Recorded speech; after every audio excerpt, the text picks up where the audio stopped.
अजिबात कडवट न होणारी अशी मसाला कारली आज आपण बनवणार आहोत. चला तर मग रेसिपीला आपण सुरुवात करूया. इथे मी 1/2 किलो कारली घेतली आहेत. कारली शक्यतो एकाच आकाराची घ्यायची, म्हणजे ते व्यवस्थित शिजल्या जातात. आणि त्यामधील मध्ये चिरा पाडून घ्यायच्या आणि कडक किंवा लालसर बिया असतील तर त्या काढून घ्यायच्या आणि त्याचे देठेही काढून घ्यायचे. त्यांना चिरा पाडून घ्यायच्या आणि कारली जास्त अशी जाड सालीची घ्यायची नाही, घेतानाच आपण पातळ सालीची घ्यायची, म्हणजे ते खूप छान अशी लागतात. त्यामध्ये पाव चमचा, प्रत्येक कारल्यामध्ये पाव चमचा असं मीठ घालून घ्यायचं आहे आणि थोडीशी हळद घालायची, अर्धा चमचा. 1 ते 1.5 ग्लास पाणी घालून आपल्याला ही कारली गॅसवरती शिजायला ठेवायची आहेत. तर पाण्याला उकळी आली की गॅस आपण बारीक करून घ्यायचा आणि झाकण लावून 10 ते 15 मिनिटे कारली शिजवून घ्यायची. तोपर्यंत आपण मसाला तयार करायचा आहे. इथे मी 4 चमचे तीळ घेतले आहेत, भाजून घ्यायचे. पाव वाटी खोबरं घेतलं आहे सुक्कं आणि 2 लवंगा आणि दालचिनीचे छोटे 2 तुकडे घेतले आहेत. हे मिक्सरला बारीक करून घ्यायचं आहे. एकदम बारीकही करायचं नाही आहे, थोडंसं जाडसर असेल तरी चालेल. आता तोपर्यंत आपली कारली छान व्यवस्थित शिजली आहेत. चेक करण्यासाठी असं वरून चाकू घालायचा, पटकन आतमध्ये गेला तर समजायचं आपली कारली व्यवस्थित छान शिजली आहेत. ते मी 7 ते 8 लसणाच्या पाकळ्या ठेचून घेतल्या आहेत आणि आपल्या सारणाला जेवढं लागेल तेवढं मीठ घ्यायचं आहे. थोडासा पाव चमचा आमचूर पावडर घेतली आहे आणि कडवटपणा आणखी कमी होतो. पाव चमचा हळद आणि घरगुती जो मसाला आहे साठवणीतील तो घेतला आहे मी 1.5 चमचे. लसूण तुम्हाला हवं असल्यास तुम्ही मिक्सरला खोबरं आणि तीळ बारीक करतानाही घातलं तरी चालेल. मी विसरले होते म्हणून मी थोडासा असा चेचून घातला आहे. आणि मी इथे 2 ते 2.5 चमचे शेंगदाण्याचा कूट घ्यायचा आहे. शेंगदाण्याचा कूट खूप बारीक घ्यायचा नाही, तो जाडच पाहिजे, थोडासा असा ओबडधोबड वाटलेला असेल तरी चालेल. तर हे सर्व मिश्रण आपण व्यवस्थित एकजीव करून घ्यायचं. यामध्ये तुम्हाला हवं असल्यास कोथिंबीरही घालू शकता.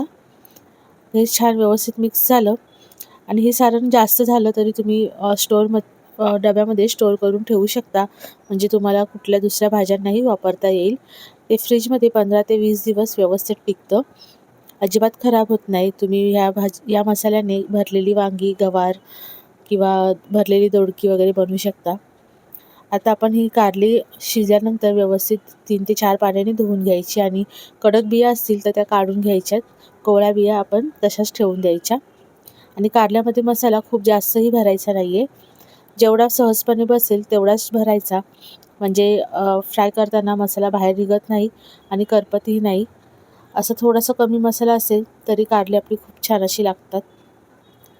सर्व असा मसाला भरून घ्यायचा कारल्यांमध्ये आणि तव्यावरती आपण सर्वात शेवटी आपण समजा जेवायला बसणार आहेत तर 5 ते 6 मिनिटं आधी आपण हे फ्राय करून घ्यायचे.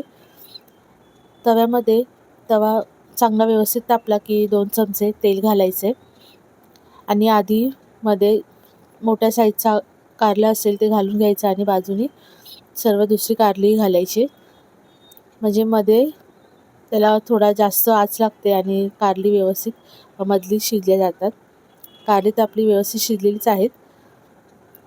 यावर पुन्हा असं 2 चमचे तेल घालून घ्यायचे बाजूने आणि छान अशी खरपूस फ्राय करून घ्यायची. बारीक गॅसवरतीच 2 ते 3 मिनिटे ठेवून दुसऱ्या बाजूने अशी पलटी करून घ्यायचे. गॅस आपल्याला स्लोच ठेवायचा. तर दुसऱ्या बाजूनही आपण 2 चमचे तेल पुन्हा घालायचे.